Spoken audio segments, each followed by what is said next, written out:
Hi hello नमस्कार. पुन्हा एकदा तुमचं माझ्या यूट्यूब चॅनलमध्ये स्वागत आहे. तर आजच्या रेसिपीमध्ये आपण बघणार आहोत खूप सोपी अशी रेसिपी आहे. तर आज आपण बघणार आहोत फ्रूट कस्टर्ड. बऱ्याच वेळा काय होतं की आपले जे लहान मुलं असतात ते असे फ्रूट्स खात नाहीत. तर अशा प्रकारे तुम्ही त्यांना फ्रूट कस्टर्ड बनवून दिलं तर आवडीने खातील. तर व्हिडिओ स्किप न करता शेवटपर्यंत नक्की बघा. आणि अजूनही माझ्या चॅनलला तुम्ही लाईक शेअर सबस्क्राईब केलं नसेल तर प्लीज लाईक शेअर सबस्क्राईब करा. तर चला वेळ न घालवता आपण आजच्या रेसिपीला सुरुवात करूया. फ्रूट कस्टर्ड बनवण्यासाठी इथं मी काही फ्रूट्स घेतलेले आहेत. इथं तुम्ही तुमच्या आवडीनुसार कुठले पण फ्रूट्स घेऊ शकता. तर इथं जे आता सीझन वाईज आहेत तेच मी इथं फ्रूट्स घेतलेले आहेत. पण लक्षात ठेवायचं आपल्याला संत्री मोसंबी अशा प्रकारचे फ्रूट्स घ्यायचे नाहीत किंवा पेरू. तर इथं मी काही डाळिंब घेतलेलं आहे, 2 प्रकारचे द्राक्षे घेतलेले आहेत, ॲपल घेतलेलं आहे. तुम्ही इथं कुठलं पण तुम्हाला आवडत असेल तर घेऊ शकतात. पण इथं मी अशा प्रकारचे कट करून घेतलेले आहेत. एक छोटी वाटी मी डाळिंब घेतलेला आहे, अर्धा ॲपल असं कट करून घेतलेलं आहे. एक छोटी वाटी मी इथं जे आपले काळे द्राक्ष असते ते घेतलेले आहेत. एक छोटी वाटी मी हिरवे द्राक्ष घेतलेले आहेत. आणि सगळ्यात मेन गोष्ट म्हणजे इथं कस्टर्ड पावडर घेतलेले आहे. तर 2 मोठे चमचे एवढे मी कस्टर्ड पावडर घेतलेले आहे. आता हे आपण दुधामध्ये बनवणार आहोत. तर त्यासाठी इथं मी अर्धा लिटर एवढं दूध घेतलेलं आहे. तर हे मी दूध पहिलं थोडंसं तापवून घेतलेलं आहे. आता काय करायचं आहे आपल्याला, सगळ्यात पहिले इथं मी त्याच दुधामधलं छोट्या एका वाटीत दूध घेतलेलं आहे काढून. आता हे जी कस्टर्ड पावडर घेतलेली आहे ते आपल्याला ह्या दुधामध्ये घालून घ्यायची आहे. आणि इथं थंड दुधामध्येच आपल्याला ही कस्टर्ड पावडर मिक्स करून घ्यायची आहे.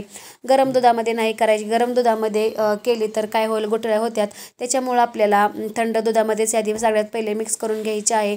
म्हणजे काय होतं की आपण जेव्हा पण हे जे दूध आहे घालू दुधामध्ये आपल्या, तर त्यावेळेस गुठळ्या होत नाही. त्याच्यामुळे आधीच आपल्याला असे मिक्स करून घ्यायचे आहे.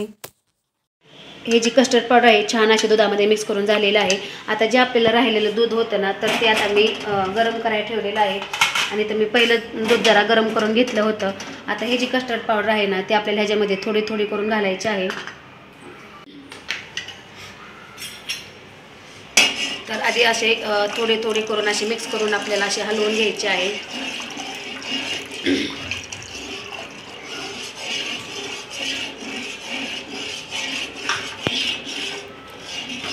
असं हलवत राहायचं आहे मिक्स केल्यावर, नाहीतर काय होतं गुठळ्या होतील. त्याच्यामुळे असं मिक्स करत राहायचं आहे. आता ह्याच्यातच मी एक छोटी वाटी साखर घालणार आहे. तर साखर तुम्ही कमी जास्त करू शकता. तुमच्या गोडीच्या आवडीनुसार तुम्ही इथं साखरेचे प्रमाण कमी जास्त करू शकता. आता ही साखर आपल्याला ह्या कस्टर्ड पावडरसोबत छान अशी मिक्स करून घ्यायची आहे. जास्त पण गोड नाही करायचं, जरा थोडीशी कमी साखर घालायची आहे आपल्याला. आता जोपर्यंत हे कस्टर्ड पावडर चांगली गाढ होत नाही तोपर्यंत आपल्याला असं मिक्स करून घ्यायचं आहे.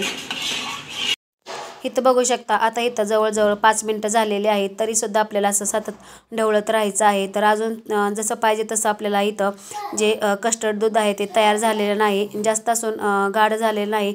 पण लक्षात ठेवायचे जास्त पातळ किंवा जास्त घट्ट पण करायचं नाही. तर तुम्हाला आता नंतर दाखवते. अजून इथं आता बरोबर 10 मिनटं झालेले आहेत. आता तुम्ही इथं टेक्स्चर बघू शकता, जसं आपल्याला पाहिजे तसं झालेलं आहे.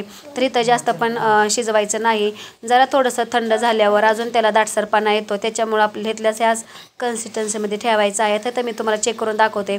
जो बॅक साईड असते ना, तर असे थोडंसं हे करून बघायचं आहे. तर बरोबर आता हे जर कोटिंग तयार झालेलं आहे. आता इथं आपल्याला ह्या स्टेजला इथं गॅस बंद करून घ्यायचा आहे. आणि गॅस बंद झाल्यावर लगेच त्याच्यावर जे फ्रूट्स असतात ते घालायचे नाहीत. पूर्ण थंड झाल्यावरच आपल्याला जे फ्रूट्स घेतले होते आपण ते घालून घ्यायचं आहे.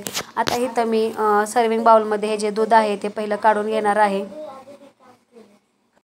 आता हे जे आपलं दूध आहे ते थोडंसं नॉर्मल टेम्परेचरवर आलेलं आहे, जरा थोडंसं कोमट आहे. आता इथं मी हे जे दूध आहे ते आता ह्या सर्विंग बाउलमध्ये काढून घेणार आहे. तर बघू शकता मस्त असं त्याला दाटसरपणा आलेला आहे. जास्त पण गाढ झालेलं नाही किंवा जास्त पण पातळ नाही. आता इथं आपण ह्या स्टेजला हे जे दूध आहे ते आता आपण थोडंसं थंड झाल्यावर फ्रीजमध्ये ठेवून देणार आहोत. आणि फ्रीजमध्ये ठेवल्याच्या नंतर जे आपण फ्रूट्स घेतले होते ते कट करून तेच घालून घ्यायचे आहेत.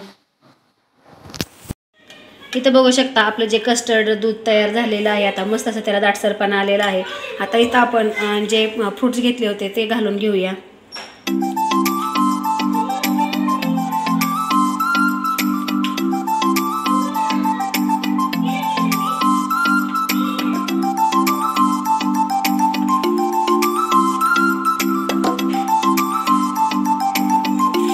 इथं मी थोडीशी स्ट्रॉबेरी पण घेतलेली आहे.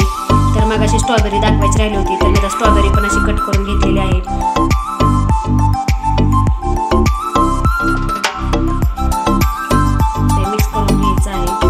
सगळे आता जे फ्रूट्स होते ते टाकून झालेले आहेत. आता सगळ्या शेवट आपण जे डाळिंब होतं ते घालून घेऊया. तर बघू शकता मस्त असं त्याची कन्सिस्टन्सी तयार झालेली आहे. आता सगळ्या शेवटी तर मी डाळिंब आहे ते घालून घेणार आहे. तर इथं तुम्ही ड्रायफ्रूटसुद्धा घालू शकता. आवडत असेल तर ड्रायफ्रूटसुद्धा घालून घ्यायचं आहे. छान अशी टेस्ट लागते. आता हे जे सगळे फ्रूट्स आहे ते छान असं मिक्स करून घ्यायचं आहेत. आता हे आपल्याला असंच तुम्ही खाऊ शकता किंवा फ्रीजमध्ये सुद्धा ठेवून हे खाल्लं तरी चालतंय. तर इथं बघू शकता झटपट असं आपलं हे खूप हेल्दी असं हे फ्रूट कस्टर्ड तयार झालेलं आहे. तुम्ही सुद्धा नक्की अशा प्रकारचं करून बघा. जर का तुम्हालाही माझी रेसिपी आवडली असेल तर प्लीज चॅनलला लाईक शेअर सबस्क्राईब करा. तर चला आता नेक्स्ट व्हिडिओमध्ये भेटूया. तोपर्यंत धन्यवाद.